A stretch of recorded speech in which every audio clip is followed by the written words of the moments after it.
శుభశ్రీ సుభాషితాలు మరియు కథలకు సుస్వాగతం. సహృదయులైన శ్రోతలకు నమస్సుమాంజలి. వల్లంపాటి కథల్లో ఇప్పుడు మనం చెప్పుకోబోయే కథ మిథ్యాబింబం. మొదట గర్వమేమో అనుకున్నాను, కానీ కాలం గడిచిన కొద్దీ ఈ అభిప్రాయం నాకు దూరం కాసాగింది. ఆ బిగించిన పెదవులు వెనుక ఏవో కొన్ని మూగ వేదనలు, మనలోకి చూసే ఆ కళ్ళ వెనుక ఎన్నో బడబాగ్నులు ఉన్నాయి అనిపించింది. అతడు చాలా పొడవుగా ఉంటాడు. అతని మాట తీరు, నడక వేగము అతన్ని ఒక మూర్తీభవించిన అలసత్వంగాను, అసాంఘిక జీవిగాను మనకు తోపింపజేస్తాయి. అతని వయసు సుమారు 30 ఏళ్ళు ఉండవచ్చు. కానీ మాంసవిహీనమైన దవడలు, కాంతివిహీనమైన గాజు కళ్ళు అతని వయసు 10 ఏళ్ళు ఎక్కువే చేస్తూ ఉంటాయి. నేను ఆ హై స్కూల్లో ఉద్యోగంలో చేరిన 2వ రోజు అనుకుంటాను, అలా తోటలోనికి వెళ్ళాను. అక్కడ ఒక చెట్టు క్రింద కూర్చొని ఎదుట కనిపిస్తూ ఉన్న పొలాలకేసి చూస్తూ ఉన్నాడు అతడు. భూమాత కట్టుకున్న తలిరాకు చీరలా కొండదాకా వరి పొలాలు కనిపిస్తూ ఉన్నాయి. కొండ క్రింద మాత్రము చీర అంచుల చెరకు తోటలు కనిపిస్తూ ఉన్నాయి. ఇంతలో మెరసి అంతలో అదృశ్యమయ్యే అదృష్టంలో పొలాల మధ్య నుండి బయలుదేరే బాట కొండ మీద దేవాలయం వద్ద అంతమవుతుంది. మీకు ఈ పీరియడ్ లేజరా అండి అన్నాను.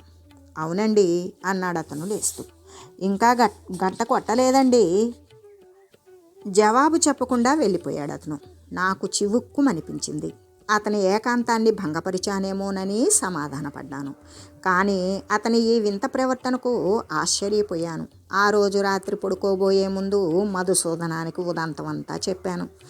ఆ శనిగాడి సంగతి నీకెందుకో, వాడెప్పుడు అంతే అనేశాడు మధుసూదనం నాకు బాల్య స్నేహితుడు.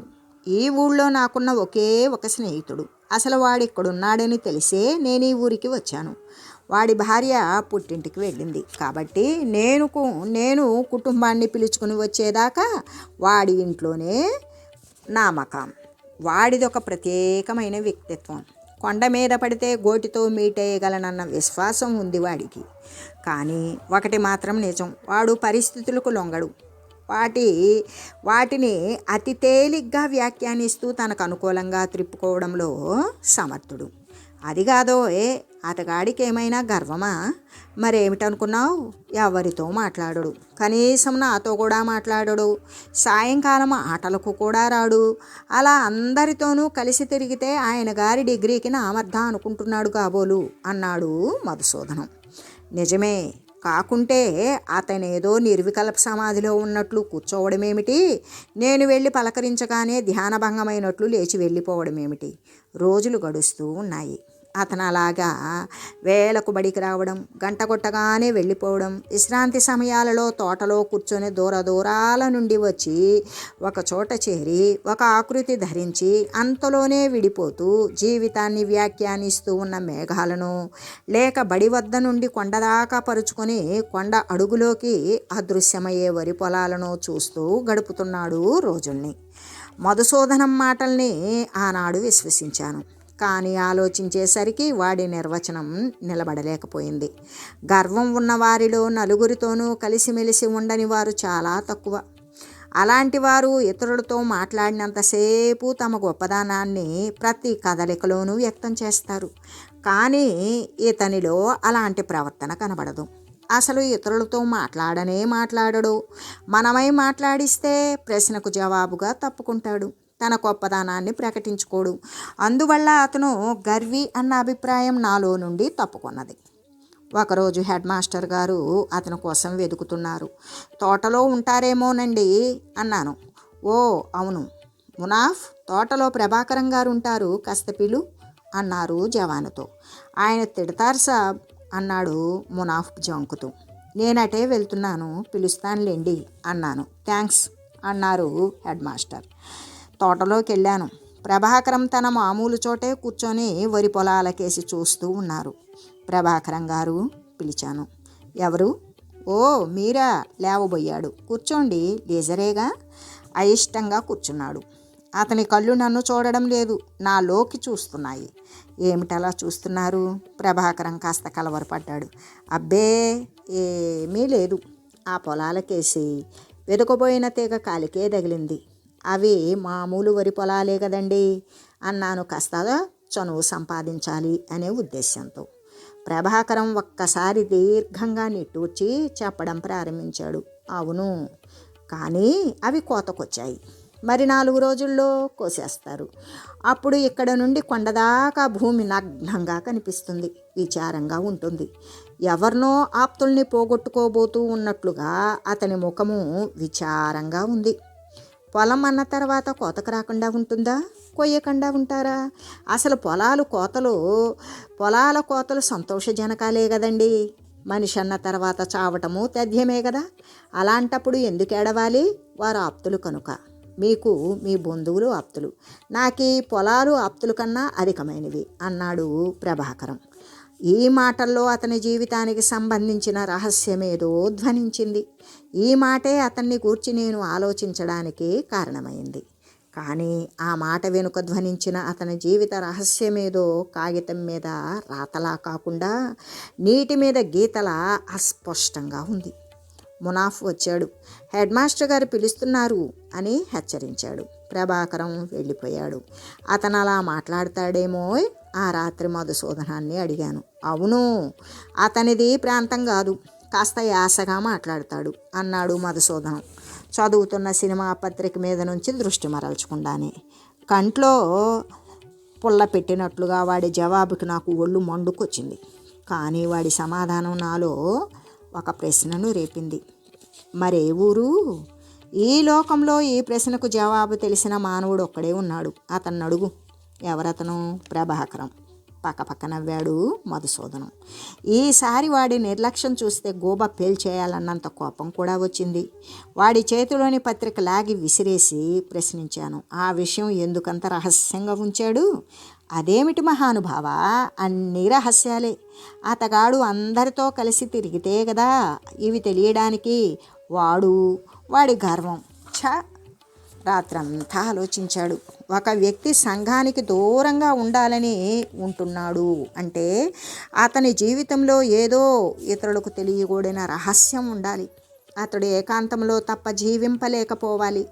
నలుగురితో కలిసి తిరిగితే తన నైత్యం బయటపడుతుందేమోనని అతను భయపడాలి. ప్రభాకరానికిది సమన్వయించడానికి ప్రయత్నించాను, కానీ కుదరలేదు. ఆలోచనలతోనే నిద్ర పట్టేసింది. ఈ ఆలోచనలతో 8 రోజులు గడిచిపోయాయి. ఎవ్వరు మాట్లాడించినా బదులు చెప్పని ప్రభాకరం నేను కనిపించగానే చిరునవ్వు లాంటిది నవ్వుతూ పలకరించడం అందరికీ ఆశ్చర్యాన్ని కలిగించింది. ఆ రోజు బడి వదిలిన తర్వాత టీచర్లందరూ ఇళ్లకు వెళ్ళిపోయారు. కానీ నేను ప్రభాకరం కాస్త వెనకబడిపోయాము. మీరింకా వెళ్ళలేదు? ప్రశ్నించాడు ప్రభాకరం. లేదు, కాస్త పనుండి ఆగిపోయాను అన్నాను వెంట నడుస్తూ. దారి వెంబడి ఏవో నిస్సారమైన విషయాలను గురించి మాట్లాడుకుంటూ నడుస్తూ ఉన్నాము. నేను ప్రభాకరం విడిపోవలసిన వీధి మలుపు వచ్చింది. మా మాటలు మాత్రం తెగలేదు. అలా రూమ్కి వెళ్ళి మాట్లాడుకుందాం రండి అన్నాడు ప్రభాకరం ఇష్టం లేని పని చేస్తున్న వాడిలా. అలాగే అని వెంట నడిచాను. గది నిండా సిగరెట్ పీకలు, పుస్తకాలు చిందరవందరగా పడి ఉన్నాయి. నిరంతరం పరిచి ఉండే ఒక పరుపు దుమ్ము కొట్టుకొని పడి ఉంది. మధ్యలో సగానికి పగిలిన అద్దం కిటికీలో భర్త వదిలేసిన భార్యలా ఉంది. పగిలిన అద్దం ముందు నిల్చొని ముఖం తుడుచుకున్నాడు ప్రభాకరం. అద్దంలో 2 ప్రభాకరాలు కనిపించారు. ఏదో స్ఫురించి నవ్వుకున్నాను. నా నవ్వు అద్దంలో ప్రతిఫలించిందేమో. ప్రభాకరం ప్రశ్నించాడు. ఎందుకు నవ్వుతున్నారు? ఏమీ లేదు, అలా కూర్చోండి. పరుపు మీద దుమ్ము దులిపాడు. కూర్చున్నాను. అద్దం చదివిన పుస్తకమేదో పరుపు ప్రక్కనే పడి ఉంది. తీసి చూశాను. అదేదో చౌకబారు సెక్స్ పుస్తకం. ఈ గదికి బాడుగ ఎంతండి? 25. స్నానానికి ఆ పొలాల మధ్య ఉన్న బావికి వెళ్తాను. మీకు భోజనం ఎలాగండి? ప్రభాకరం ప్రశ్నించాడు. నేను కుటుంబంతో ఉన్నాను. ప్రభాకరం అలాగా అని కూడా అనలేదు. నా నుండి రాబోతున్న ప్రశ్నను ఊహించాడు కాబోలు. మళ్ళీ కిటికీ వద్దకెళ్ళి నిలబడ్డాడు. కానీ నా ప్రశ్న నాలోనే ఇంకిపోలేదు. మీరింకా బ్రహ్మచారులేనా? ప్రభాకరం గిర్రున నా వైపు తిరిగాడు. గత జీవితంలోని ఏదో విషాదానుభూతి రేగినట్లుగా మారిపోయింది అతని ముఖం. లేదు అన్నాడు కల్లోలాన్ని తనలోనే అణుచుకుంటూ. అలాగైతే వివాహితులన్నమాట? కాదు. అన్నాడు. ఎన్నాళ్ళండి ఈ అయ్యరుకూడు హాయిగా పెళ్లి చేసుకోకూడదటండి అన్నాను నవ్వుతూ. ప్రభాకరం ముఖంలో మెరుపులా మార్పు వచ్చింది. అతని పెదవుల మీద చిరునవ్వు లాంటిది ప్రాకబోయింది. చేసుకుందాం, అన్నీ కలిసి రావాలి కదండి. అయినా స్త్రీల మీద నాకు నమ్మకం లేదు. పెళ్ళాడ్డం అంటే స్త్రీనే కదా అని భయంగా ఉంది అంటూ నవ్వాడు. అతని హృదయంలోని భావం ఇది కాదు, బహుశా ఆ భావానికి తొడిగిన చమత్కారం. ప్రభాకరం గారు, భగవంతుడు చేసిన ఒకే ఒక మంచి పని స్త్రీని సృష్టించడం. స్త్రీ లేకుంటే పురుషుని జీవితం ఒక ఎడారి. ఇది మీ వ్యక్తిగత అభిప్రాయం. నేను చచ్చిన స్త్రీని నమ్మను. ఎందుకు? ప్రభాకరం జవాబు చెప్పలేదు. ప్రభాకరం గారు, స్త్రీని దూషించకండి. స్త్రీ అమృతమూర్తి. నేను కూడా ఒక స్త్రీని ప్రేమించాను. ఆవిడ కూడా నాకు మనసిచ్చింది. కానీ మాకిద్దరికీ మధ్య ఉన్న అగాధం నేను దాటలేనిది. అందువల్ల వాళ్ళ నాన్న మా పెళ్ళికి ఒప్పుకోలేదు.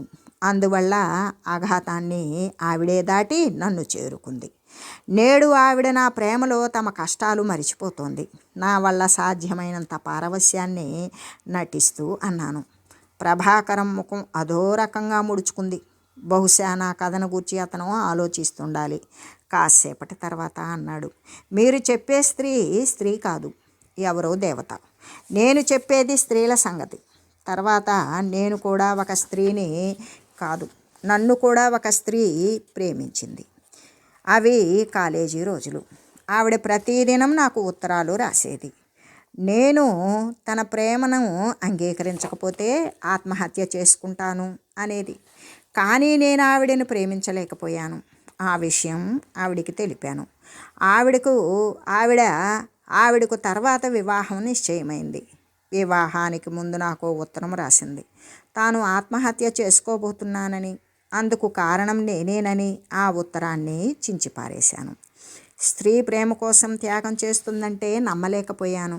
కానీ తర్వాత ఆవిడ నిజంగానే ఆత్మహత్య చేసుకుంది. ప్రభాకరం చెప్పిన కథ అంతా నిజం అనడానికి వీల్లేదు. అందులో పరస్పర విరుద్ధమైన విషయాలు చాలా ఉన్నాయి. కానీ ప్రభాకరం ముఖం అదో రకంగా మారిపోయింది. తన వద్ద దాచుకున్న ఏ అమూల్య నిధినో నేను దోచుకున్నట్లుగా ఆ గాజు కళ్ళు నాలోకి చూస్తూ ఉన్నాయి. హఠాత్తుగా ప్రభాకరం నా చేతులు పుచ్చుకొని బ్రతిమాలాడు. దయచేసి ఈ విషయాలు ఎవ్వరితోనూ అనకండి. మింగుడు పడని దుఃఖం గొంతులో గుడగొడలాడింది. ఎదురుగా నిల్చున్న ఒక మహావృక్షం ఒక్క క్షణంలో మాయమైనట్లుగా ఉంది. ప్రభాకరంలో కలిగిన ఈ హఠాత్ పరిణామం నేను దిగ్భ్రాంతుణ్ణైపోయాను. దిగ్భ్రాంతి నుండి తేరుకునేసరికి నా గదిలో ఉన్నాను. ప్రభాకరాన్ని ఒక స్త్రీ ప్రేమించింది. అతడు తిరస్కరించాడు. ఆవిడ ఆత్మహత్య చేసుకుంది. అందువల్ల ప్రభాకరం స్త్రీని నమ్మడు. ఈ సంఘటనలు హేతుబద్ధంగా లేవు. ప్రభాకరాన్ని ఆవిడ నిందించాలి కానీ ప్రభాకరం నిందలో అర్థం లేదు. ఈ విషయాన్నే మధుసూదనంతో అన్నాను. నా ఊహకు మధుసూదనం ఇచ్చిన తేలిక వ్యాఖ్యానంలో నాకో విషయం స్ఫురించింది. ప్రభాకరం తనకు తెలియకుండానే ఆవిడని ప్రేమించి ఉంటాడు. ఆవిడ చనిపోయిన తర్వాత కానీ ఆ విషయం అతనికి తెలిసి ఉండదు. బహుశా అదే సంఘానికి దూరం చేసిన నేరం కావచ్చు. మరుసటి రోజు నుంచి ప్రభాకరం తప్పుకొని తిరగడం ప్రారంభించాడు. నా దర్శనమే అతనికి కంటకప్రాయమైంది. అతను నా కేసు చూచిన ప్రతి చూపులోనూ భయం కనిపించింది. 4 దినాలు గడిచాయి. ఒక రోజున ప్రభాకరానికి ఒక ఉత్తరం వచ్చింది. ప్రభాకరానికంటే ముందు లెటర్ బోర్డులో నేనే చూశాను. ప్రభాకరానికి ఉత్తరాలు ఎక్కువగా రావు. అందువల్ల ఈ ఉత్తరంలో అతని జీవితానికి సంబంధించిన రహస్యం ఏదో తెలియవచ్చు. ఆ ఉత్తరాన్ని తీసి చూడాలి అన్న నీచమైన అనాగరికమైన కోరిక నాలో కలిగింది. అలా ఉత్తరాలు చూడడం తప్పు అని ఆ క్షణంలో నాకైతే అనిపించలేదు. ఆ ఉత్తరాన్ని ఎవ్వరూ చూడకుండా జేబులో ఉంచుకున్నాను. రాత్రి పడుకోబోయే ముందు ఉత్తరాన్ని చించి చదివాను. చిరంజీవి కుమారునికి, మీ నాన్న ఆశీర్వాదాలు. నీకు ఇదివరకు చాలా ఉత్తరాలు రాశాను. ఒక్కదానికి కూడా నువ్వు జవాబు వ్రాయలేదు. నీకోసం మీ అమ్మ బెంగ పెట్టుకుంది. చెల్లి నీ గుర్తే మర్చిపోయింది. ఇంత శిక్షకు మేము చేసిన ద్రోహమేమిటి? ఆ జరిగిన ద్రోహం దైవమే చేశాడు. చివరిసారిగా రాస్తూ ఉన్న ఈ సెలవుల్లోనైనా సరే ఇంటికి రా. ఉత్తరం ఎక్కడి నుండి వచ్చిందో చూశాను. విజయనగరం. ఉత్తరం ఒక సమస్యగా పరిష్కరించిన అనేక అనుమానాలు రేపింది. ప్రభాకరానికి కన్నవారు, తోబిట్టినవారు కూడా ఉన్నారు. కానీ అతడు వారి మీద ఉన్న మమకారాన్ని తెంచుకుని వారికి దూరంగా జీవిస్తున్నాడు. తల్లిదండ్రుల మీద ప్రేమ, మమకారం కూడా ప్రభాకరంలో ఎందువల్ల నశించాయి? అలాంటి అపరాధం వారేం చేశారు? సమాధానాలు రాని ప్రశ్నలు కుప్ప తెప్పలుగా ఉద్భవిస్తున్నాయి. కానీ ప్రభాకరం సమగ్ర రూపం మాత్రం పొడకట్టలేదు. రాత్రల్లా నిద్రను దూరం చేసి ఆలోచించాను. పరస్పర విరుద్ధ భావాల సంఘర్షణ తప్ప ఒక్క నిర్ణయానికి కూడా రాలేకపోయాను. ముఖ్యంగా రెండు ప్రశ్నలు నా ఆలోచన మార్గానికి అడ్డు నిలిచాయి. అతన్ని ప్రేమించిన స్త్రీ ఆత్మహత్య వల్ల తన వారికెందుకు దూరమయ్యాడు? ప్రభాకరానికి దైవం చేసిన ద్రోహం ఏమిటి? రెండవ రోజు ఉత్తరాన్ని యథాతథంగా అతికించి లెటర్ బోర్డులోనే ఉంచాను. ఆ ఉత్తరాన్ని అందుకున్న ప్రభాకరంలో కలిగే మార్పును పరిశీలించాలి అనుకున్నాను. మీకేదో ఉత్తరం వచ్చినట్లుంది, తీసుకున్నారా? ప్రశ్నించాను. ఆ రోజు సాయంకాలం తీసుకున్నాను అన్నాడు ప్రభాకరం మామూలుగానే. నేను పరిశీలించాలి అనుకున్న పరిణామం ప్రభాకరంలో ఏమీ కలుగలేదు. ఇలాంటి ఉత్తరాలు రావడం అతనికి ఒక మామూలు విషయం లాగుంది. ఒరేయ్, నీకొక రంజైన విషయం చెప్పనా అన్నాడు మధుసూదనం ఆ దినం రాత్రి పడుకోబోయే ముందు. ఏమిటో అన్నాను చిరాగ్గా. అంత చిరాకెందుకో? అసలు నేను చెప్పాలనుకున్న విషయం చెప్పనంటే అమాంతం మదీయ చరణ పంకజాలు పట్టుకొని బ్రతిమాలి హోటల్కు తీసుకువెళ్ళి జాంగ్రీ వగైరాలు నైవేద్యం పెట్టి మరీ బ్రతిమాలుకుంటావు ఆ విషయం చెప్పమని. ఏమిట్రా అంతలా వాటి సంగతి? శ్రీ ప్రభాకరం గారి ప్రేమలీల నన్ను ఆశ్చర్యం తలమునకలు చేసింది. ప్రభాకరం జీవితంలో ఇంకా శృంగారానికి చోటు ఉంటుంది నేను అనుకోలేదు. నాకు కలిగిన ఆశ్చర్యం విచిత్రమైంది. నేను నిర్ణయించుకున్న రేఖల్ని, జరిగిన విషయాలు చెరిపేస్తే కలిగిన ఆశ్చర్యం అది. అసలు సంగతేమిటో అలా రా దారికి. నిన్న రాత్రి రాజశ్రీ ప్రభాకరం గారి రాజనగరులో ఒకానొక స్త్రీరత్నం ఉన్న అనుమానం కలిగిందొక నవయువకునికి. ఆ రహస్యమేమిటో తేల్చుకోవడానికి గది బయట గొళ్ళెం పెట్టాడట ఆ నవయువకుడు. బయట కూర్చొని కాపలా కూడా కాశాడట. తీరా చూస్తే ఆ నవయువకుడు గారి చెల్లేనట ఆ స్త్రీరత్నం. అందువల్ల ఆ రహస్యం అంతటితో గప్చి. మధుసూదనం మాటలు క్రాస్వర్డ్ పజిల్స్ లాగున్నాయి. అందులో నేను ఊహించి పూర్తి చేసుకోవలసినవి కొల్లలుగా ఉన్నాయి. శ్రమించి పూర్తి చేసుకున్న తర్వాత అవి నా నిర్ణయాలకు వ్యతిరేకంగా ఉండడం ఖాయం. అందువల్ల ఆలోచించడం మానుకున్నాను. పోనివ్వు మధుసూదనం, ఎవరు ఏటి వెంట కొట్టుకుపోతే మనకేమిటి? అయినా అతను అలాంటి వాడంటే నేను నమ్మను అన్నాను. మధుసూదనం బిగ్గరగా నవ్వాడు. ఒరేయ్ నాన్న, నేను చిన్నపిల్లాన్ని కానురా నీ మాటలకు పొంగిపోవడానికి. అయినా విను, మీ ప్రభాకరం గారికి స్త్రీల మీద ఎంత ద్వేషం ఉందో అంతకు రెండింతల వారి అవసరం కూడా ఉంది. చాలేవోయ్ అన్నాను కోపంగా.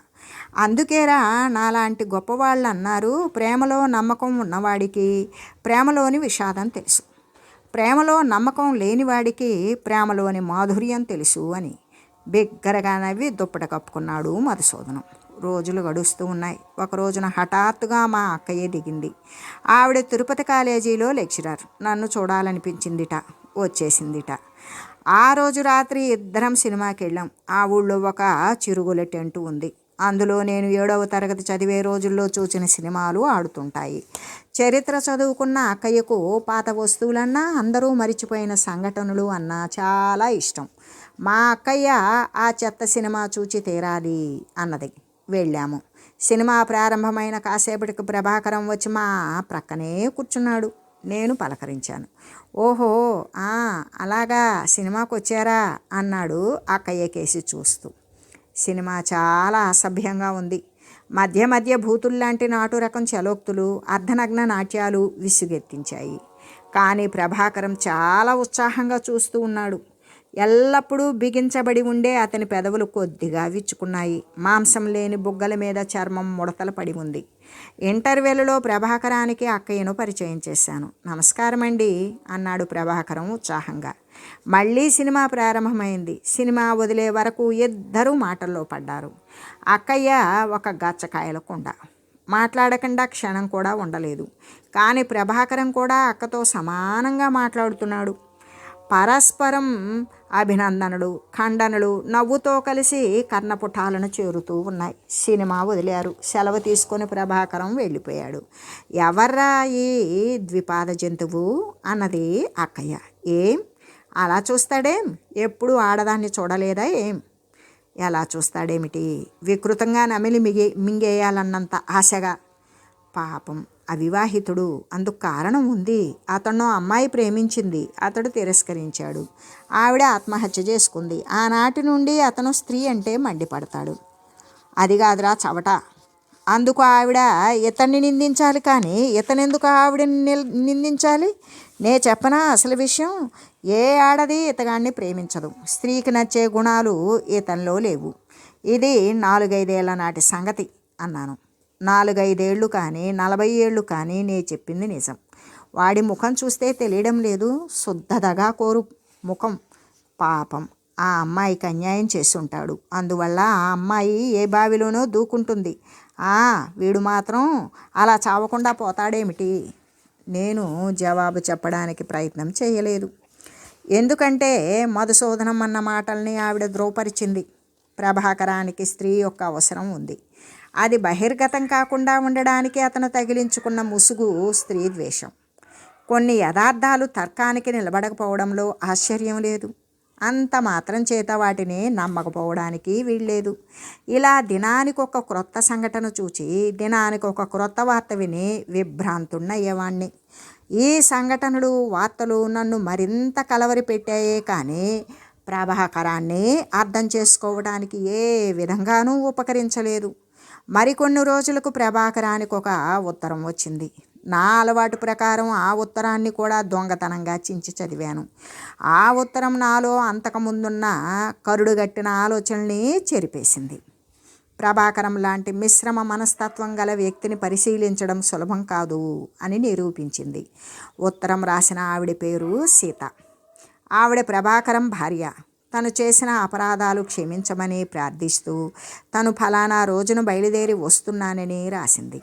మామూలు ప్రకారం ఉత్తరాన్ని ప్రభాకరం అందుకున్నాడు. ఆ పూట నుండి 4 రోజులు సెలవు పెట్టాడు. ఒక్క మాటలో చెప్పాలంటే ఆ ఉత్తరం అతన్ని ఒక పిచ్చివాణ్ణి చేసింది. ఇంతలో బెజవాడ నుండి మా తాతగారు ప్రమాదావస్థలో ఉన్నారు అనే వార్త నాకు అందింది. నేను ఆ రోజే బయలుదేరాను. అదృష్టవశాత్తు 4 దినాల్లో తాతగారి ఆరోగ్యం కాస్త కుదుటపడింది. నేను మళ్ళీ తిరుగు ప్రయాణం ప్రారంభించాను. ఈ 4 దినాల నుండి సరిగా నిద్రలేకపోవడం వల్ల బడలికగా ఉంది. అందువల్ల కాస్త నేను మేనువాలుద్దామని అనిపించింది. రైల్లో జనం అంతగా లేరు. ఉన్నవారంతా జోగుతున్నారు. రైలు వేగం తగ్గింది. ఏదో స్టేషను వచ్చేలాగుంది. బహుశా ఈ స్టేషన్లో జనం ఎగబడతారు. అందువల్ల పడకపరచసాగాను. అంతలోనే రైలు ఆగింది. అదృష్టవశాత్తు ఎవరో ఒక ఆవిడ మాత్రమే ఎక్కింది.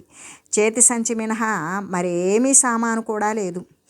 ఆవిడ అందగత్తె అనడానికి నిదర్శనాలు లేవు. లోపలికి అడుగు పెట్టగానే కనుబొమ్మల విల్లులో సమ్మోహనాస్త్రం లాంటి చూపును మాత్రం సంధించి విసిరింది. ఆ చూపే ఆవిడ అందం.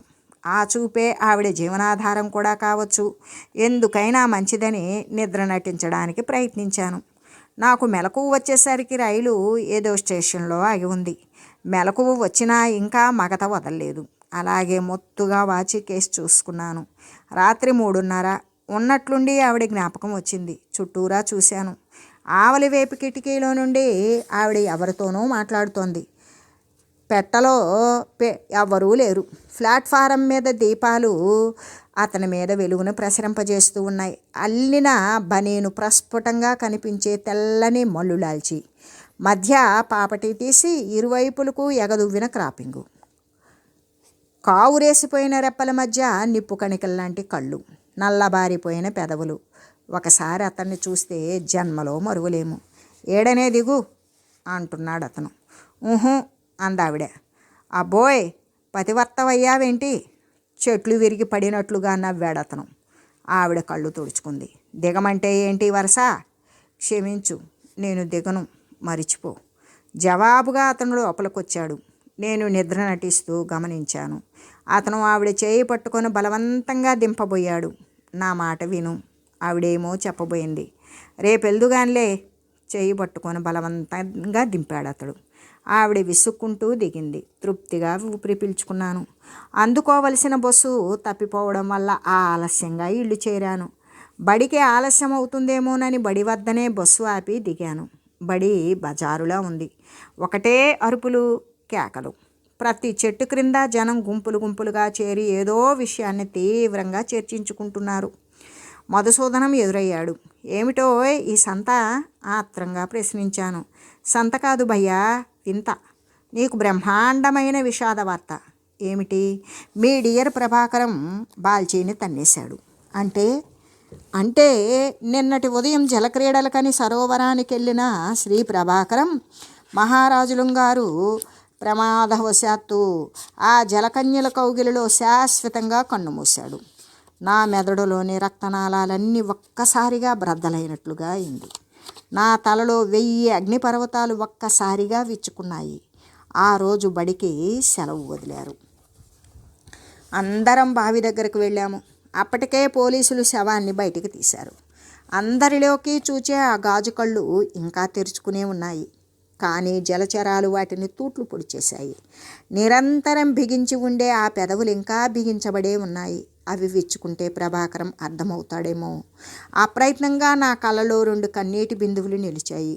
కళ్ళు తుడుచుకునేందుకు జేబు రుమాల కోసం జేబులో చెయ్యి పెట్టబోయాను. ఇదిగో అందించాడు మధుసూదనం నవ్వుతూ. మరుసటి దినం నేను మధుసూదనం బస్టాండ్ వద్ద నిలబడి ఉన్నాము. ఏమండి? ఒక స్త్రీ కంఠం పిలిచింది. వెనుదిరిగి చూశాను. కాళ్ళు భూమిలో కూరుకుపోయాయి. కనుబొమ్మల విల్లులో సమ్మోహనాస్త్రం లాంటి చూపును సంధించి వదిలిందావిడే. ఏమిటండి అన్నాడు మరొకడు. నేను కాకపోయినా ప్రభాకరం మాస్టర్ గారి ఇల్లు తెలుసా? మీరెవరండి? సభ్యతను జయించి దూసుకొచ్చింది నా ప్రశ్న. వారు మావారే. అంత మాత్రమే నాకు వినిపించింది. ఆ రైలు, ఆ చూపు, ప్రభాకరానికి వచ్చిన ఉత్తరం, పెదవులు బిగించి రహస్యాలు దాచుకున్న ప్రభాకరం భౌతిక దేహం అన్నీ నా మనసులో గిర్రుని తిరిగాయి. మధుసూదనం ఏం? అన్నాడు మధుసూదనం ఆవిడకేసి ఆశ్చర్యంగా కోరగా చూస్తూ. ప్రభాకరం పొరపాటున బావిలో మునిగిపోలేదు, ఆత్మహత్య చేసుకున్నాడు. ఏనాడు ఒక్క విషయాన్ని గుర్చి 2 నిమిషాలు ఆలోచించి ఎరుగని మధుసూదనం ఆలోచనలో పడ్డాడు. అయితే ఈ కథ యువాలో ప్రచురితమైంది. కానీ ప్రచురించినటువంటి కాలం మాత్రం లభించలేదు. ఈ కథ కనుక మీకు నచ్చినట్లయితే లైక్ చేయండి, మీ మిత్రులకు షేర్ చేయండి. క్రొత్తగా చూస్తున్న వారైతే సబ్స్క్రైబ్ చేసుకోండి. మీ అభిప్రాయాలను కామెంట్ రూపంలో తెలియజేయండి.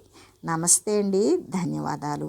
మీ శుభశ్రీ సుభాషితాలు మరియు కథలు క్షీరపురము సాగర తీరము.